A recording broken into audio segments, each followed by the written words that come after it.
and he will explain us a bit about ethical AI in marketing. So thank you for coming, and the floor is yours. Thank you very much. Hello, everybody. Good morning. This has been a great conference so far. It's my first time, and we've heard a lot of exciting themes and topics. And also, I will be talking about some themes of AI, ethics, and in marketing. I come from a private company. I've been a businessman all my life since high school. I've been in jobs also, but we had the digital agency for 7 years now, and of course, as digital agency, we deal with trying to sell stuff to people. Yes, and so in marketing, you know how they say sometimes that things, it's not relevant how things are really, but it's important how they look like. Yeah, so everybody in marketing somehow tries to fix things that they look as much as good as possible. But let's continue. So we will do some practical aspects of every day-to-day use and what actually addresses each and everybody of us, not just on, let's say, policy level, or so let's say academic level, but from daily activities that, let's say, from ads that you see every day, that the mails that you receive, communications, etc. So let me first ask you a question. We are in Italy, so this could be a little bit rhetorical, but who, at least from time to time, who eats pizza? Raise your hands. Okay, so most of you. Yes, most of you. Thank you. So who can make, and let's say, put a very good pizza at home? Okay, a couple. Very confident, though, I must say. I will not ask you who can make software, because we're in a software conference. So probably most of you know how to make software. Yes, a few hands are raised. So not that many. Again, pizza wins again.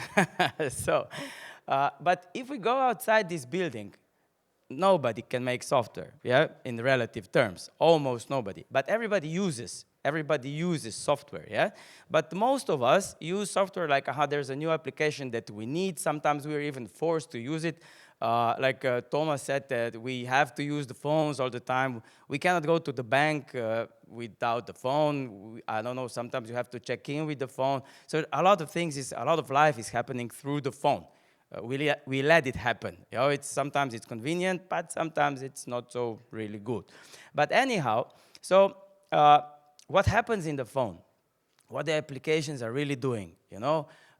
Usually, you download the application, you get asked about if you agree with the terms, you scroll down, and you press I agree.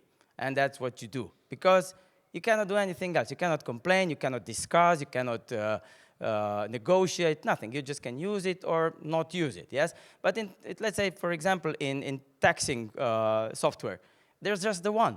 You know, you cannot choose between Apple and Windows, it's just the one. So either you pay taxes or you don't pay taxes and you're expelled then. So this is real life. This is real life. So, but there we've heard we have sort of legal frameworks coming up. But my thesis is that the technology is far ahead and has run away for years.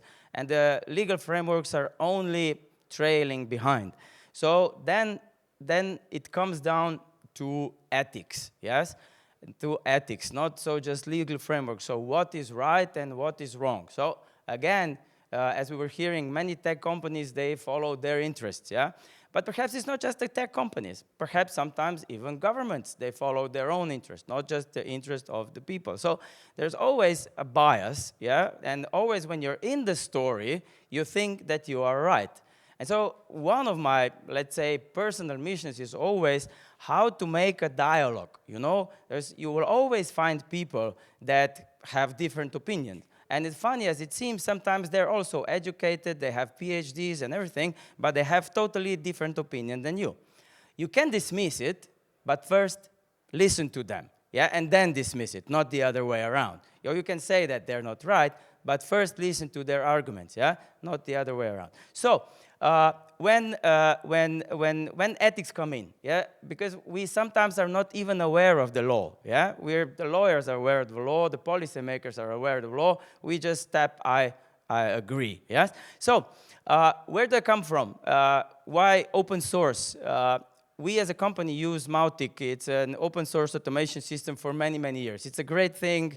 When you're scaling your business, it follows you up. It doesn't produce you more costs. We also use it for our clients, and we connect it to many other applications, to many other programs, and it works really great. So what are pluses? Yes, so actually the code stays under control. You know what it does. You know where it sends data or it doesn't, and everything connected with that. So more or less, you can also reprogram it to suit your needs, whatever you want. So, but so to be practical, how do we use it then in daily activities, or let's say perhaps how you could be connected otherwise as doing business? So let's say you apply to, I don't know, a workshop, a webinar, you download an ebook or whatever. So now you have applied to something. Now you also will be receiving newsletter.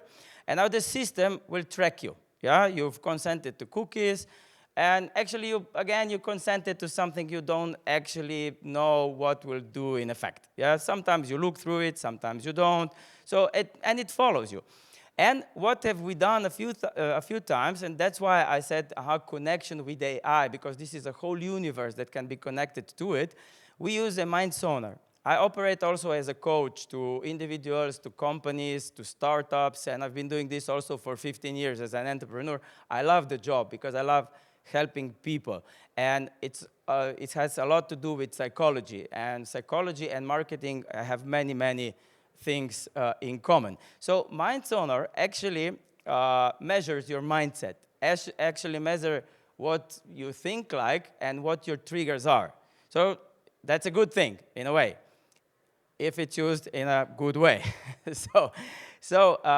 But what is ethical about this, it's not that you just press I agree, but you have to actually apply, you have to take the measurement so you will know what is it about, and you will get all the explanation, where it's coming from and what it does and how it can be used in. But in effect, this data can be then used, and then we can, let's say, tailor emails, we can tailor messages, we can tailor landing pages, we can tailor then, let's say, trade pages and whatever, to actually suit your psychology. So to make you press buy, consent, whatever, faster, yeah, faster. It's not like that you're hypnotized, yeah, that you're hypnotized and you will not know what you're doing. But there's a few buttons that everybody have, and if you know what the buttons are, then you can move people faster. This has been done in history a lot of times by moving public opinion. If you don't want to know, if you don't believe it, even in the First World War, Americans, just after a few decades after their civil war, they did not want to fight anywhere. Yes, but the PR agencies started putting the topic up, and in a term of a year, they were all so fired up that they went over to fight against Germany in Europe. So obviously, it can be done, and we're not immune to it even today. So is it such approach? Is it personalization, or is it manipulation? So that is the ethical question. So again, consent versus ethics. Yes, you say, well, I agree. You press I agree a lot of times in your life. Each time when you're downloading an application, when you're consciously entering a project, you're consciously entering a questionnaire or whatever, that's let's say better. But it's not perfect either. So because, again, you don't know what happens in the background. If you are a software developer, you could go check, at least if it's open source. So in Mautic, you can do that. But not many people do that in effect. And I'm not sure how many of you, even who are doing the programming, has went to check where your program is sending, let's say, any kind of data. And 5, 7 years ago, we were making jokes. when we go to coffee and we leave our phones on the table and we talk about a thing, and then, I don't know, Amazon, YouTube, Google, Facebook start showing ads of the topic that we're talking about, yes? So everybody said, no, no, no, this is a conspiracy theory. But I'm not too scared about the theories. I'm actually scared of the practical stuff. And this has probably proven through NLP, through natural language processing, to be more or less true, yeah? But these days, I leave my phone on my table, I drink coffee, I think about stuff, and the thing starts showing me those ads, So that's a little bit more scary. I don't know if that's just a coincidence, but let's see in a few years, yeah? They will tell us anyhow. Where does big data come in for true, yes? They follow you everywhere, yes? They follow you everywhere. They record every click.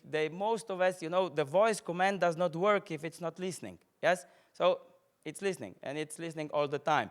Google can predict your driver's path, where is the congestions, because it records where everybody is moving. You don't report, you just are there. So there was a Swiss guy that actually flipped the system. He put 100 phones on the carriage and ran it through the city, and it was congested. Yeah? So that was a manipulation. So if we have behavioral insight, we can influence people. So we can do that ethically with consent, and so that we say, this is tailored to you. But if we do not have the consent so that you are aware of, then it is probably manipulation, yes? And that's why we are in echo chambers. That's why we narrow our opinions. We don't have so much discussion. We don't listen to each other. There's a lot of hatred going on in all parts of direction. And this is just because of this, that the algorithms are showing you what you already know and what you already heard of. But that is not growth, yes? That is no growth. So technology can do a lot of things. But the better we understand people, the better technology we have, the more responsibility we have to protect the people, to protect the user, yes? To protect the customer, yeah? And that is most important. So, what are the ethical guidelines?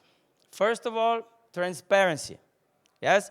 You have to make information available. You have to tell people what is going to happen.